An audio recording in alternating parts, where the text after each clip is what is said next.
I give a fuck? Why do I give a fuck? Why do I try so hard? Why do I care so much?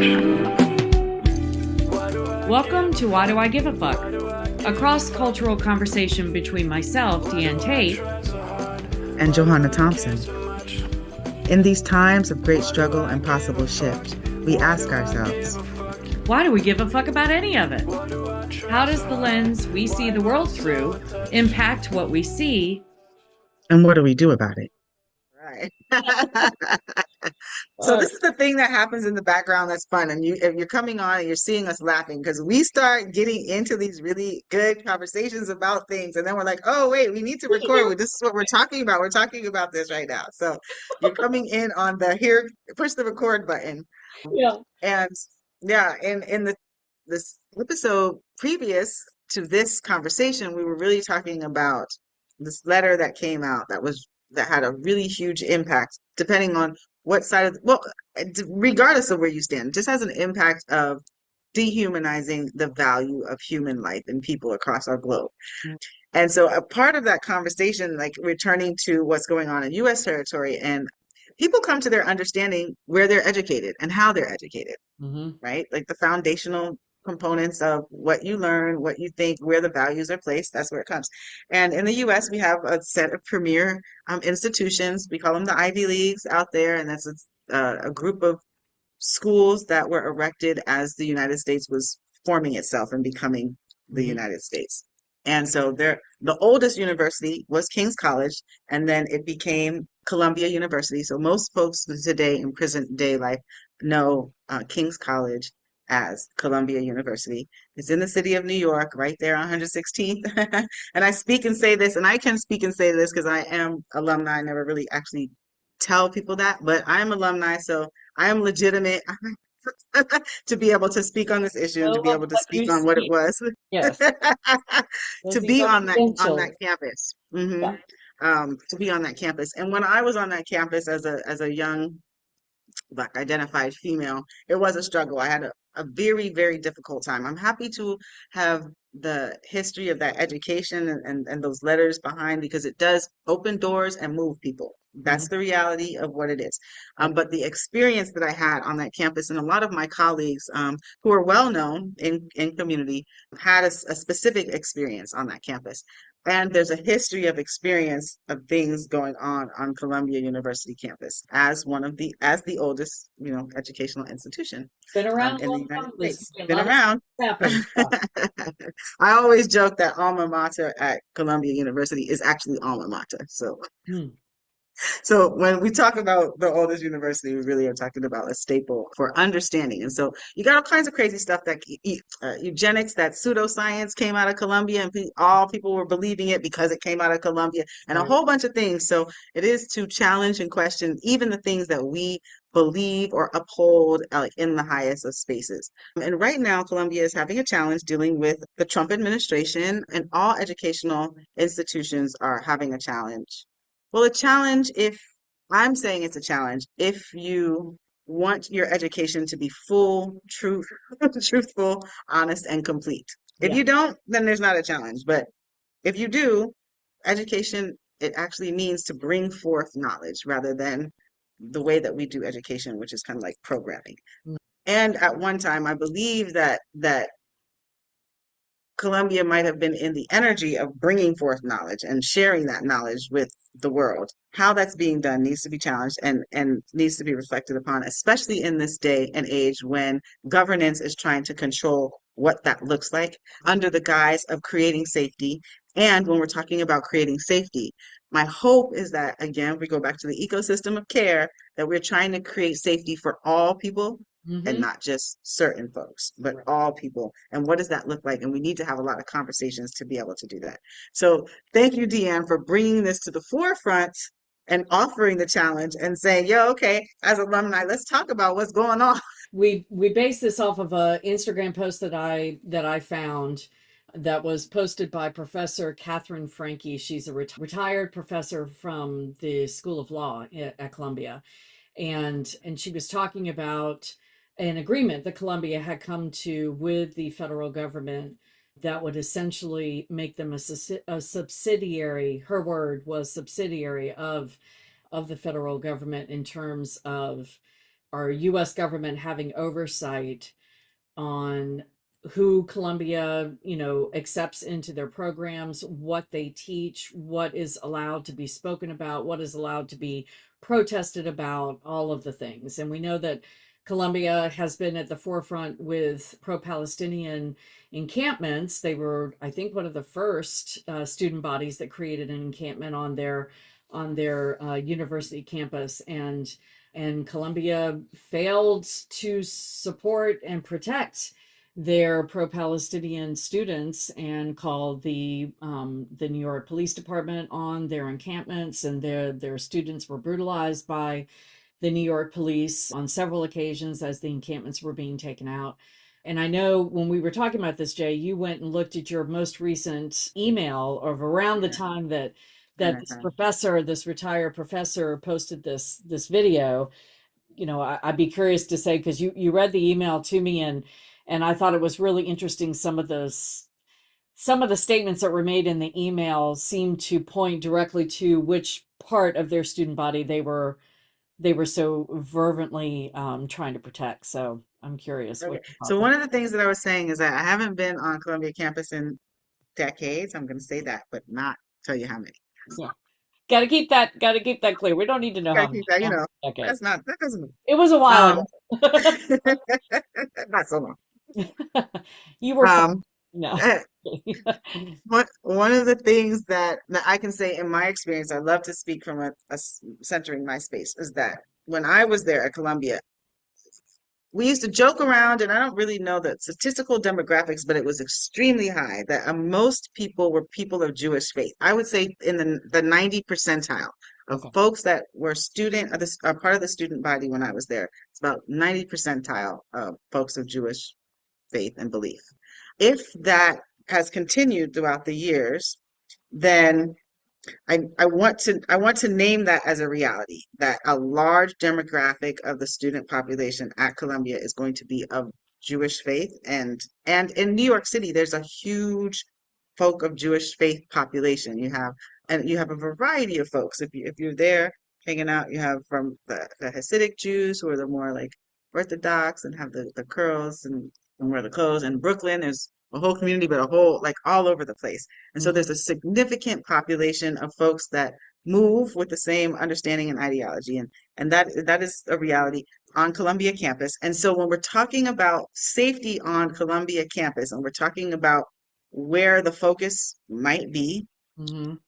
it does make sense that with a large population of folks, that it then the science, the research, it's a research and teaching institution. The science and the research that's the demographic of people that you're going to be dealing with, because Right. that's the largest part of the population. So I wanted to name that. But Mhm. now that we have to do the research and look at what the demographic of students, and I don't even know if they ask religion questions nowadays. I'm on the Like right when now you're looking for applying to say how many folks are, Christians, Jewish, or whatever the case might be. But the acting president stated that Colombia was basically, because I'm not going to read the whole email, but basically Colombia was going to stay true to its mission, that a part of that in the culture of Colombia is to be in relationship with whomever, and to have conversations about what would help Colombia get to the best and most effective place structurally to operate. The focus is going to be students, faculty, and the environment of Columbia. But they are going to continue to entertain, because money is on the table and capitalism controls all things right now, yeah. y'all. So that being the reality, I think it's $400 million on the table for research to have work done. What is what is important about that? Going back to the whole eugenics component of the history of Columbia University. And I'm focusing on that, but there's a whole lot of women's health things. There's a whole lot of other things that you can look at that might have come out of a premier institution that we need to check in with. When the government has oversight on what they are supporting as far as research dollars, that does not allow for you to have a diverse, like a what you need in research, and that is to run experiments, Mhm. to check on those experiments, by doing additional, to be able to repeat, to make sure that you're coming up with a theory. And a theory, again, is not fact, it's a theory, but Right. that you're trying to prove. So we have to be thinking about those things. And when you limit what research and who can do the research, because one person's mind about what it is that you're trying to have an answer to and an understanding is going to be completely different than another person's. And Yeah. that is what I was talking about when I'm talking about my experience on Columbia University campus. Always very aggressive, because I'm hearing that this is the thing. We wrote the books, we know the information. And I'm like, in my community, in my household, that's not real. So you can't Mhm. tell me that this is the thing, but your focus was only in one place, so Right. that you didn't even have an understanding or a consideration that somebody else might have a different experience. And so that is where the challenge was. And that is what I spent 4 years mostly challenging the I whole bet. time, me and my colleagues. And wonderfully, I mean, I know we were challenging what the core curriculum was at the time, saying that these are the thought leaders that we only can learn from, and that being a very narrow group of white males that were giving us information when there's a plethora of other people that have great knowledge. So those are what I was talking about to check on. But yeah, so Columbia is at this space, and most institutions, most education in the United States is really at this place where, are we going to continue with the history of what we were doing, or are we going to really turn education into what it should be? And that is to bring forth knowledge, and to bring forth knowledge from a huge diversity of people, so that from there, and AI is helping us to do that. So I appreciate AI being able to aggregate a larger amount of data. Again, we got to make sure that that data is diverse and like kind of equitably, equally parsed out, so that we are getting the Yeah. most true, that less than 5% error in research. Listening to you talk, it makes me think of, everything old is new again, right? Mhm. And it makes me think of the United Daughters of the Confederacy, what they did after the Civil War. And for those who don't know, they took control of the narrative. The United Daughters of the Confederacy, of course, is based in the southern regions of the U.S., and they took control of the narrative of why the Civil War was waged, why it was fought, that it was Mhm. about states' rights and not about slavery. And they infiltrated the Education. information that got put into the textbooks. The textbooks were being created in Texas and still are to this day. And they infiltrated the people that were writing the textbooks and made sure that the textbooks reflected this new narrative. I grew up in the South, and lived the majority of my life in the South. I'm now up in the North states, but there was always, they didn't call it the Civil War when I was growing up. It was called the War of Northern Aggression. Mhm. So just Mhm. that difference, not Yeah. calling it the Civil War, but calling it the War of Northern Aggression is a Mhm. narrative shift.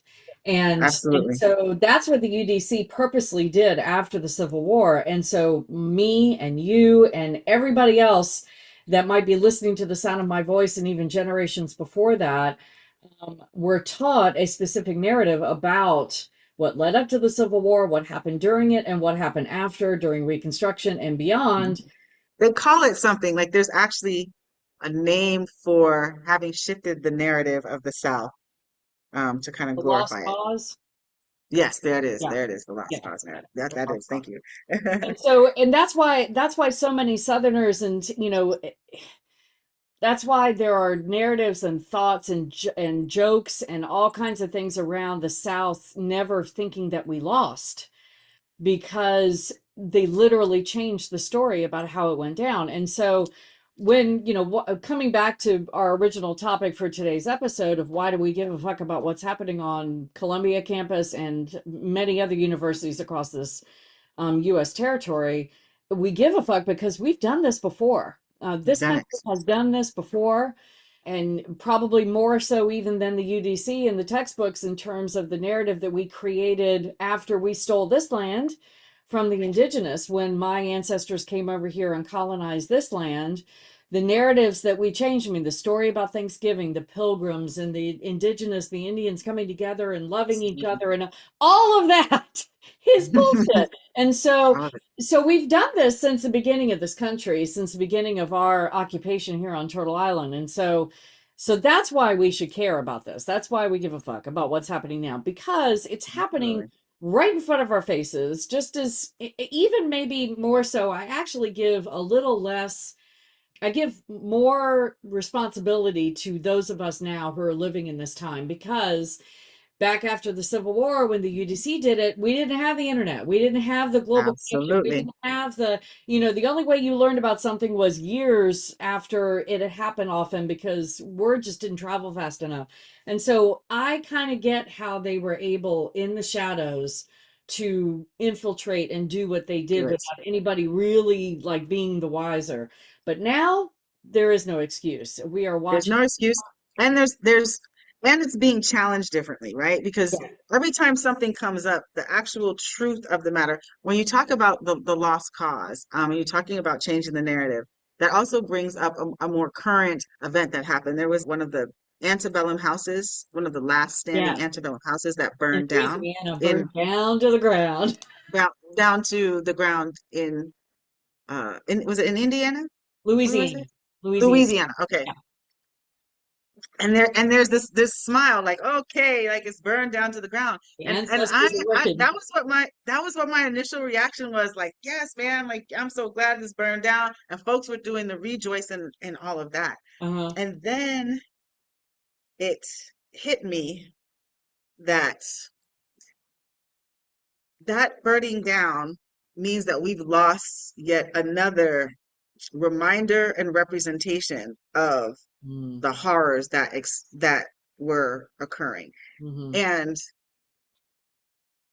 to have those places still erected as a part of our heritage, and the truth of the storytelling of them makes it more real and more tangible.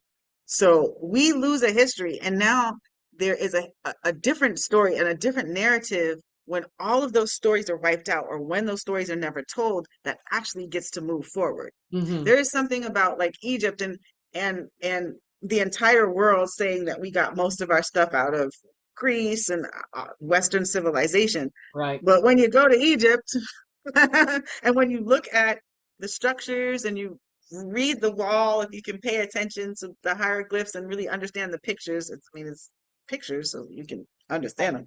Um, when you go and do that, there is and then there's also places in Egypt, I always go back to this, where the temples, where there was a story that was being told, and then whoever came and conquered, kind of, they did a sheet over that and then told a different story. So that Yeah. you wiped out what the history was. Um, and I'm very concerned about that on US territory. That if we do not have the relics, if we do not have the things that remind us of what was happening and it's wiped out, then they will change the story. They Mm-hmm. will talk about complacent, happy slaves on a plantation, because we don't hear any of the stories about all of the millions of slave revolts that happened, the Yeah. millions of folks that Right. were Right. murdered in their Right. houses because Right. they were tired of being abused and oppressed. And Right. then you don't hear a fight back. So then the narrative becomes, oh, this is There's a never been people that one. It's will fighting back. allow this. Or you don't hear the fight back of all of the indigenous people in the United States that were like, I mean, you see the stories of cowboys and Indians, but you don't hear the people stories of the indigenous folks talking about their great grandparents, because it's only three generations I back, know. their Right. great grandparents. Do you know what I mean? Right. Struggling and fighting against violence and oppression. Or if in right now, Congo, in Palestine, if there is no replica, if there is no library, if there is no structure that is standing that speaks to the folks that have been holocausted, genocide Mm-hmm. out of those spaces, then those who are in power get to then tell the narrative. And Right. that's what I fear, and that's what I have us to take. Like, there's a rejoicing on, oh, okay, it burned down to the ground, but it also is a, we need to make sure that we are holding that history and never forgetting that history, so that we don't repeat that history, which is what we're doing. I Because completely, narratives were shifted yeah, before. I completely agree and appreciate that reflection. I will say that, Whitney Plantation, which is also in Louisiana, Mm, is one of the few plantations that, forced labor camps that has the family that owns it now erected bronze statues, life-size mm, statues to the story to depict the stories of what happened on those grounds. love And it. it is, I haven't been, it's on my bucket list. Hmm. And so the plantation that burned down in Louisiana a couple of weeks ago was one of those typical antebellum, uplifting the antebellum industrial complex kind of story. People got Mm, married there. It was, it's a forced mm, camp, but they're getting married there. Like would you go? I've been seeing memes. Would you go get married at Auschwitz? It hmm, really is hmm, the same thing. hmm, hmm. Full disclosure, I was going to get married on a plantation in Charleston for my second Mm. marriage, and we ended up eloping and it didn't happen. But Thing is that they're beautiful. The plantations I are was going to do it. And I was going to absolutely do it under one of the gorgeous. biggest damn oak trees on the edge of the river, which is probably where people were lynched. I mean, I just want to Absolutely. say that out loud You because, you can feel that when you go. You yeah, can definitely feel I can the now. history of it. Did not Hmm. feel it back then. So, Oh wow. I Okay. am awake to that now. That's a No, oh I really? didn't. No, I didn't. Okay. I'm going to Fair be enough. honest. I didn't. Yeah. It was all I about the hear you. picturesque. I had totally bought the whole story. I had grown up with all of that and was not awake yet back then. So, Mhm. I will say in full disclosure, I am not telling Yeah, tales man. about other people. I was one of those people. Yeah. I So, appreciate so I said all that to say that this particular plantation, I completely support these spaces not disappearing because we don't want the stories to disappear. However, Whitney Plantation makes up for this other it. For that one in going down. Louisiana because it's telling the real story. All of them. It's telling the real story. And then there's Yeah. a slave labor camp in Charleston called McLeod Plantation. Shout out to McLeod. They're one Okay. of the few that tell the story about the enslaved, and they have the big house is open, but they don't do any tours in there. They don't talk about the people that owned Mm. it. They don't talk about all of they don't uplift that story and that narrative. They talk strictly about the enslaved.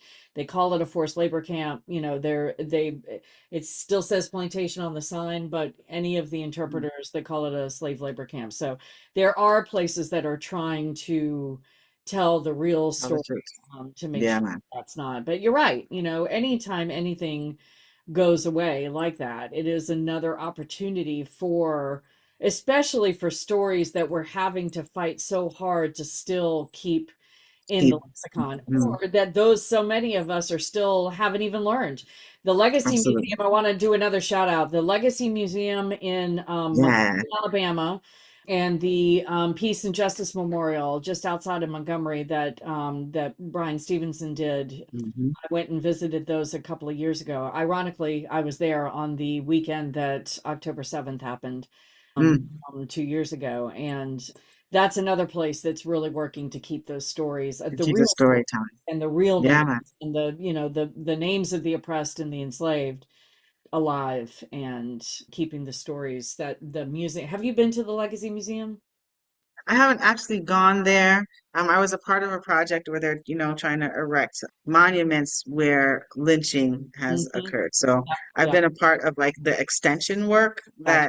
that they're doing, which is really, really important because in Florida, I think had one of the highest lynching rates. So that you can't mark it No, every mile, but no, but it is to remember and to hear those stories so that then we could hopefully work on not repeating them. I don't know what that looks like in today's day and age where we do have what we were talking to in regards to Colombia. We yeah, do have governance, and this is why it's so dangerous, where you do have governance, legal precedent being set that is saying that you cannot share and tell these stories. DEI, you cannot have a discussion about what the impact is on or acknowledge that people have a diverse experience, right, something completely different than what you've experienced that we need to talk about so that we can see what the impact of those experiences are. Because when we do that, we are elevating ourselves as humanity, right? right, To eliminate the things that are harmful, that keep us down, that keep us from progressing.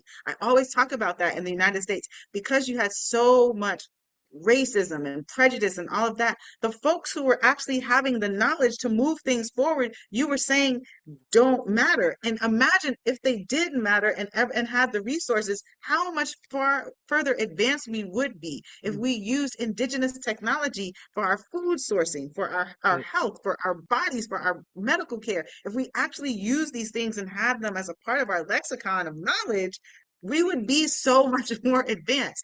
And technology is causing a challenge with that, because even though this narrative is happening, you got young people that are online and saying, I learned this today in school, but this is what I know because, Right. I Yeah. saw something on my algorithm that gives a different perspective. And I'm Yeah. actually much more interested in this perspective and hearing from these folks. And I love that. I love that about how we're advancing and being able to really challenge these things different from what happened in the past. That's speaking into what you were talking about earlier.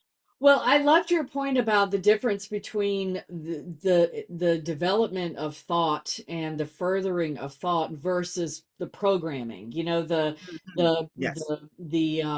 memorization of facts and figures and names and places. And when I was going through all of my schooling way long ago, I Not that was long. I was still very propagandized. I did Hmm. not understand the concept of narrative and who was telling the story, and that if it's coming through the lens of the winner, then how much are we not hearing about the Yes. people that were destroyed and in whatever conflict we were learning about. And so if I went through, I used to teach this to my daughter. I think I've mentioned this before, when she was little, and she would watch commercials. There was one particular product. It was called Floam, and it was this material that was kind of like Play-Doh, but it was Okay. marketing itself as, the next step up from Play-Doh. And it was like, came in this kind of weird dot form, and you can make things with it just like Play-Doh. And she wanted Floam, man. She wanted it so badly. And she finally got it for Christmas that year. And that was the only thing she wanted to play with. She got lots of other things, but Floam was the only thing she wanted to play with. So she's at the table. She's like 4 years old, and she's at the table and she's playing with this Floam, and it's not living up to what the commercial Oh. suggested it would Uh-oh. do. She was like, well, I'm trying to do this and it's not doing that. And I don't like this stuff, and her 4-year-old or 5-year-old in righteous indignation because what she's playing with is not what she thought it was going to be.